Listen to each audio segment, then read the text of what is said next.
समय की बात है। एक छोटे से गांव में एक निर्धन लड़का रहता था। गांव में उसके पास आजीविका का कोई साधन नहीं था, परंतु वह बहुत बुद्धिमान था। अपने पिता से उसने काम की कई बातें सीखी थी। एक दिन उसके दिमाग में एक अद्भुत विचार आया। उसने शहर जाने की ठान ली। शहर जाकर उसने एक सस्ती सी दुकान किराए पर ली। दुकान के बाहर एक बोर्ड लगाया जिस पर लिखा था, बुद्धि का सौदागर, यहाँ बुद्धि बिकती है। लड़के की दुकान के आसपास कई तरह की दुकानें थीं। फल, सब्जियाँ, कपड़े, जेवर, मेवे और रोजमर्रा की चीजों की दुकानें। सारे दुकानदार उस लड़के की खिल्ली उड़ाते। भाई, यह दुकान तो बड़े गजब की है। सुप्रभात विद्यार्थियों, बच्चों, अभी आपने ये छोटी सी कहानी की वीडियो देखी कि किस तरह से वो लड़का अपनी बुद्धि का प्रयोग करता है और कमाई का साधन ना होते हुए भी वो शहर जा कर के इस तरह से एक दुकान खोलता है और उस दुकान पर लिखवाता है कि यहाँ बुद्धि बिकती है। तो क्या सच में वह लड़का बुद्धि बेचता है और उसकी बुद्धि को कौन कौन खरीदते हैं? आइए यही जानने के लिए इस कहानी को पढ़ते हैं।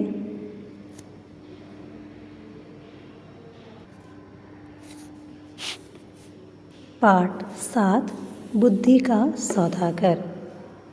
बहुत वर्षों पुरानी बात है। राजस्थान के एक छोटे से गांव गंगापुर में एक निर्धन बालक रहता था। निर्धन का अर्थ क्या होता है? गरीब। उसके माता पिता नहीं थे। गांव में उसके पास व्यवसाय का कोई साधन नहीं था। व्यवसाय का अर्थ क्या होता है? कमाई का साधन, है ना। कमाई का कोई भी साधन नहीं था। और साधन का अर्थ क्या होता है बच्चों? तरीका, यानी कि कमाई करने का उसके पास कोई तरीका नहीं था जिससे वह अपनी आजीविका चला सके। परंतु वह बहुत बुद्धिमान था। उसने अपने पिता से काम की बहुत सी बातें सीखी थी। वो जो लड़का था वो गरीब अवश्य था, लेकिन क्या था? बुद्धिमान था।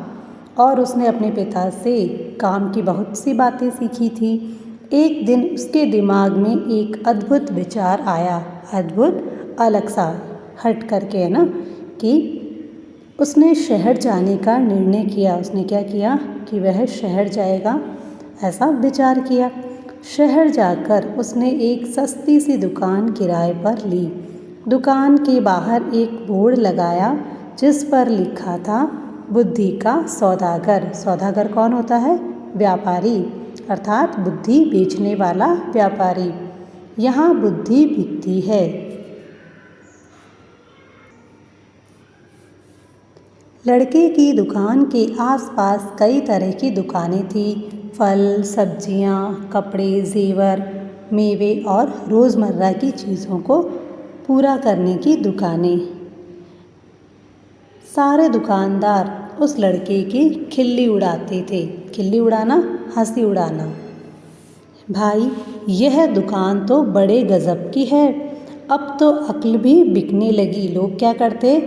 जब उसने दुकान खोली तो लोगों ने क्या कहना शुरू कर दिया कि अब तो अक्ल भी बिकने लगती है। यह लड़का भी बड़ा अजब है।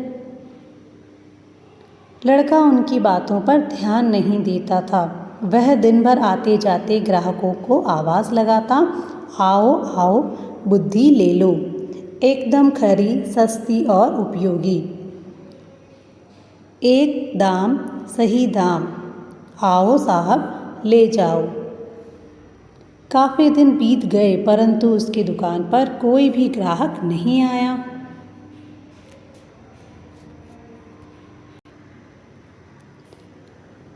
वह दुकान बंद करने की सोच ही रहा था कि एक धनी सेठ का मूर्ख लड़का उधर से निकला।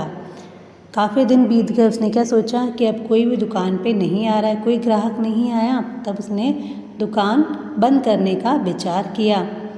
तभी एक धनी सेठ का, जो धनवान सेठ था, उसका लड़का वहाँ से निकला।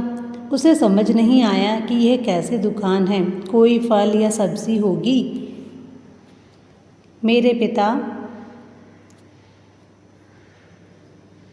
मुझे हमेशा निर्बुद्धि और मूर्ख कहते हैं।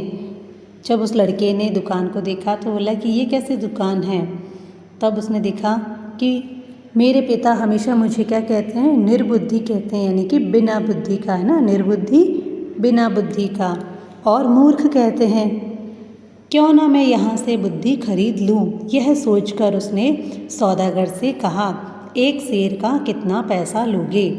मैं बुद्धि तौल कर नहीं देता। तब सौदागर ने क्या कहा कि मैं बुद्धि तौल कर नहीं देता, उसकी किस्म के हिसाब से बेचता हूँ। मेरे पास तरह तरह की बुद्धि है।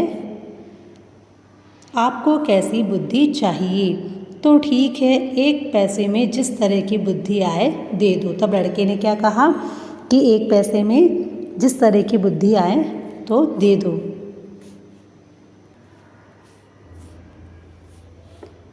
सौदागर लड़के ने कागज़ की एक पर्ची निकाली और सेठ के बेटे को दे दी। उस पर्ची पर लिखा था, जब 2 झगड़ रहे हों तो खड़े होकर देखना बुद्धिमानी नहीं है।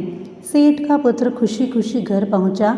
अपने पिताजी को कागज़ की पर्ची देते हुए बोला, देखिए पिताजी, मैं 1 पैसे में अक्ल खरीद कर लाया हूँ। सेठ ने पर्ची पढ़ी और चिल्ला करके बोला, अरे मूर्ख, 1 पैसे में यह क्या लाया है? यह तो सभी जानते हैं, तुमने मेरा 1 पैसा डुबो दिया। फिर सेठ बाजार गया, उस लड़के को बुरा भला कहते हुए बोला, लोगों को ठगते हो, तुम्हें शर्म नहीं आती? मेरा 1 पैसा वापस करो। जब सेठ देखता है कि वह एक पर्ची देता है और पर्ची पे क्या लिखा होता है कि जब 2 झगड़ रहे हों तो खड़े होकर के देखना बुद्धिमानी नहीं है। और सेठ क्या कहता है कि ये बात तो सभी जानते हैं, अपने लड़के से कहते हैं। और वह जाता है सौदागर के पास और सौदागर को क्या कहता है कि तुम तो लोगों को ठगते हो, तुम्हें शर्म नहीं आती, पैसा वापस करो। तब सौदागर क्या कहता है, पैसा क्यों वापस करूं, माल दिया है, पैसा लिया है। लड़के ने कहा, जिसे माल कह रहे हो हमें नहीं चाहिए, तुम्हारा माल यह लो, कहते हुए उसकी पर्ची वापस करने लगा। पर्ची नहीं, मेरी सीख वापस करो। तब सौदागर क्या कहता है कि मुझे ये पर्ची नहीं चाहिए, इस पर्ची पे जो लिखा था वो मेरी सीख वापस करो। तो आपको एक कागज़ पर लिख कर देना होगा कि आपका बेटा कभी भी मेरी सीख का प्रयोग नहीं करेगा। बात बन गई, दोनों पक्ष मान गए। सेठ ने कागज़ पर हस्ताक्षर कर दिए और अपना पैसा वापस लेकर प्रसन्न हो गया। समय गुजरता गया। उस प्रदेश के राजा की 2 रानियां थीं। एक दिन दोनों रानियों की दासियां बाजार गई, वहां उनका झगड़ा हो गया। बात हाथापाई तक पहुंच गई। वही सेठ का लड़का भी खड़ा था, लेकिन वह कारनामे के अनुसार वहां से खिसक नहीं सकता था। सारे लोग चले गए मगर वह अकेला ही खड़ा रह गया। बस फिर क्या था, दोनों दासियों ने उसे अपना गवाह बना लिया।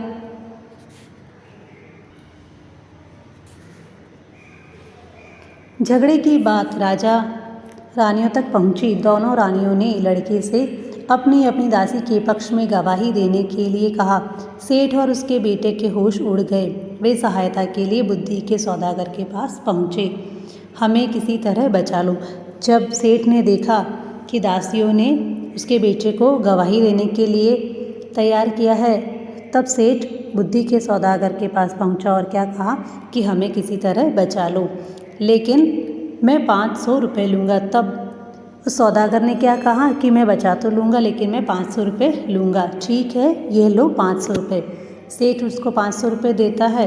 देखो, जब गवाही देने के लिए बुलाया जाए तो पागल की तरह व्यवहार करना। क्या कहता है वो कि जब आपको गवाही देने के लिए बुलाया जाए तो तुम ऐसा व्यवहार करना, ऐसा बर्ताव करना कि जैसे कोई पागल हो। बुद्धि के सौदागर ने यह उपाय बताया। सेठ के बेटे ने वही किया। राजा ने उसे पागल समझकर महल से बाहर निकाल दिया। इसी तरह कि एक दो घटनाएं और हो गई। बुद्धि के सौदागर की बातें राजा के कानों में भी पड़ी। राजा ने उसे बुलवाया और पूछा, सुना है तुम बुद्धि बेचते हो, क्या तुम्हारे पास बेचने के लिए और बुद्धि है? जब राजा को एक दो घटनाओं का पता चला तब वह भी क्या करता है, सौदागर को बुलाता है और पूछता है कि मैंने सुना है कि तुम बुद्धि बेचते हो, क्या तुम्हारे पास में और बुद्धि है बेचने के लिए? जी हुजूर, आपके काम की तो बहुत है लेकिन 1,00,000 रुपये, है ना, क्या कहता है वो कि आपके काम की तो बहुत है लेकिन 1,00,000 रुपये लगेंगे।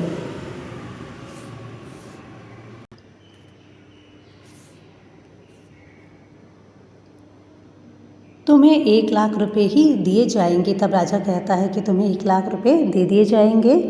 सौदागर ने एक पर्ची राजा को दे दी। पर्ची पर कुछ लिखा था।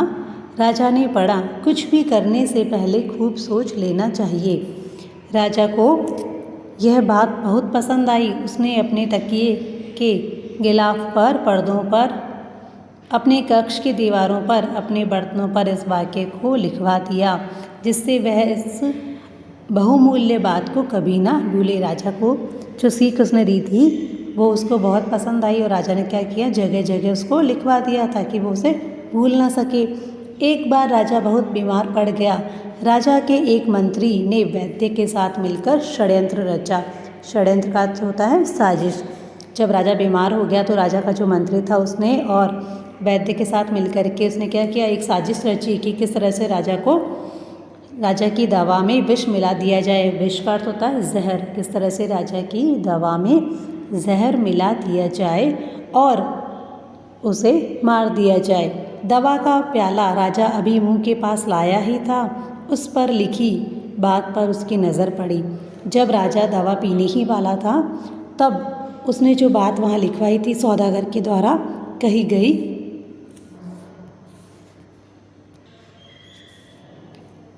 उस बात पे उसकी नज़र पड़ी।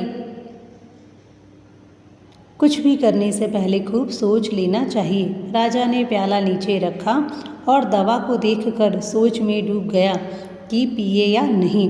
वैद्य और मंत्री को लगा कि उनका भंडा फूट गया, अर्थात उनका भेद खुल गया। राजा को पता चल गया कि जो दवा है उसमें जहर मिला हुआ है।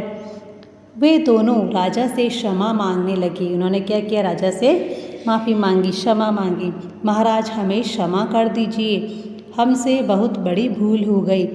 राजा ने सिपाहियों को बुलवाकर दोनों को कारागार में डलवा दिया और बुद्धि के सौदागर को बुलवाकर अपना मंत्री बनाया और इनाम में खूब सारा धन दिया। तो राजा ने क्या किया, उसके बाद में जब उसको पता चल गया कि मंत्री और वैद्य उसको मारना चाहते थे तो दोनों को कारागार में डाल दिया। कारागार का अर्थ क्या होता है, जेल। और जो बुद्धि का सौदागर जो लड़का था उसको बुलाया और उसको अपना मंत्री बनाया और साथ में इनाम स्वरूप उसको क्या दिया, बहुत सारा धन दिया। तो बच्चों, अभी हमने ये कहानी पढ़ी। इस कहानी से हमें क्या शिक्षा मिलती है कि बुद्धि ही मनुष्य की सच्ची संपत्ति है, या बुद्धि क्या है, मनुष्य के लिए सच्चा धन है। ऐसा धन जो कभी भी समाप्त नहीं होता है। Okay, thank you.